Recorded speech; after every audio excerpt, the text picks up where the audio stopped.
A few years ago, Fast 9 came out, and during that time, my channel was kind of a newer channel, and man, I just remember just shitting on that movie. I could not stand that movie, and it's still the worst of the series.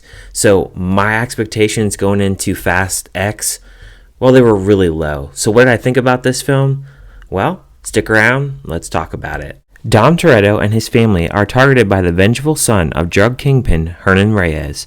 The film stars Vin Diesel, Michelle Rodriguez, Jason Statham, Jordana Brewster, Tyrese Gibson, Ludacris, Nathalie Emmanuel, Charlize Theron, John Cena, Helen Mirren, Brie Larson, and Jason Momoa, and was directed by Leterrier, and he's done films like the Transporter films, The Incredible Hulk, and Clash of the Titans. Fast X, now going into this film, I really had the lowest of expectations, mainly because F9 was such a bad movie.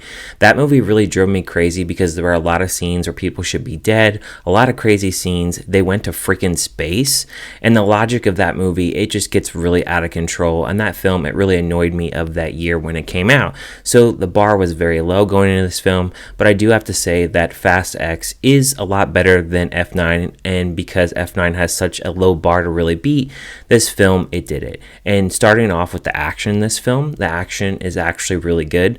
There is one scene that I really like that takes place in Rome, in which a big ball is actually rolling down the street and it's blowing up different things, and it's controlled by Jason Momoa. And Jason Momoa is the villain in this, and I think he's really good in this role. He's very animated, he's very showy in his role, he's very psychopathic in his role. He does things in this film that I really didn't think that he would do, and while he does come off very flamboyant, which some people are not really crazy of, I think that his role is actually really good to really help this film. He has an actual purpose for doing what he's doing, because Dom Toretto and Paul Walker, when they did an earlier mission, they inadvertently killed his father, so he has that revenge tale to actually try to get him and his friends back.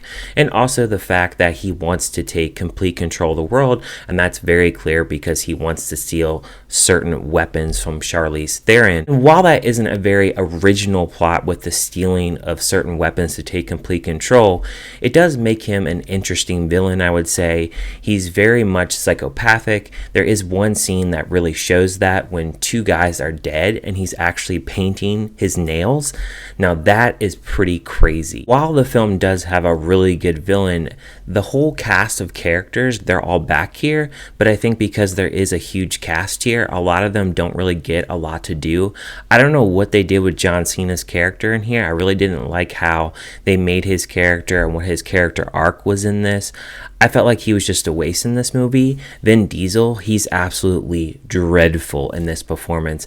I really think he gets awful as each movie progresses, and I think when this series is actually done, he's going to be one of those actors that gets hired on small projects where they're movies that go straight to DVD and they're probably in the $5 Walmart bin, because I just don't know what he's saying half the time.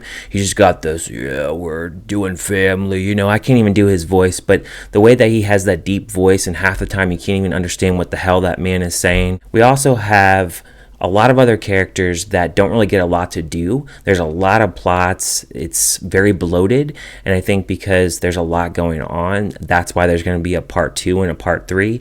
But because of that, the film is very messy. There are a lot of points in the film where there is some slow down points, and I was almost falling asleep because there wasn't a lot of action during those points. When there is action, the film can be very exciting and obviously very over the top, as there's a lot of weird kind of scenes that they actually have in here. I would say like certain things, they're like superhero kind of things, and it seems like they're trying to make out these characters to be just that. But I think because there isn't enough of that throughout this film, like there was in F9, even though that really went over the top and went out of range, I just think that this film, it really gets lost in the way that it's trying to tell its story, because the story is very jumbled and very messy. You'll get dialogue in this film that just completely doesn't make sense and is completely out of left field. You also get scenes that really just don't really add to nothing. Like, you have a fight scene between Charlize Theron and Michelle Rodriguez, and it's like, why do we need this? This doesn't add anything to the film. You also have a ton of different places that we visit in here. We go from London to Brazil to Rome, all these different places that don't really mean a whole lot. We do get one short street racing scene that takes place in Brazil, but unfortunately that actually is cut short, so we don't get a really cool street racing scene that I really was looking forward to, because I did see in the trailer that it seemed like we were really going back to a little bit of the street racing aspect, but unfortunately we don't get that in the film. The CGI also really comes off very cartoonish. I can definitely see in the flames in certain scenes where stuff is blowing up, it doesn't look very good at all. In fact, for a movie that's $350 million, it seems like a lot of this went to the cast. I felt like characters like Roman and Ludacris, I found that their humor wasn't as good as it's been in the past, and I think the writing between different characters like Hans and Ramsey, they don't really have a lot to do. They're supposed to be the smart ones that really figure out certain tech gadgets and stuff, and I just didn't feel like they really had a lot for them to really do. And then of course the ending, it's very open-ended, it's not very good, and I think some people, they're not going to be very happy of how this film actually ends. I was just sitting back thinking to myself, well, there's going to be a part 2. But I just felt like a lot of the things in this film, it seemed like they were really trying to stretch the runtime. And I felt like with a 2-hour movie, or a little bit over a 2-hour movie, I just felt like a lot of things, they were really not really all the way edited properly, and I felt like a lot of the things that they tried to stretch out, it just didn't really work for me. And there's too much time in between certain action scenes where dialogue and certain things about family and stuff that they always include in the movie, it just didn't really do a whole lot to really further the story and really further the film. So as far as the score from this film, my actual thinking critic cat says this movie is really bad and probably should be on one of the worst lists. But then I actually look at it and look at F9, and I would say that I did enjoy some of the action scenes, and I would say that the villain is actually half decent, that really carries the film. So as far as a score for this film, I would give it a 2.5 out of 5. It's an okay film at best. I don't think that I would actually add this one to the collection, because I don't really see myself really rewatching this unless I was going to rewatch the series or maybe rewatch it before part 2 comes out. So let me know in the comments, what did you think about Fast X? Did you like it? Did you hate it?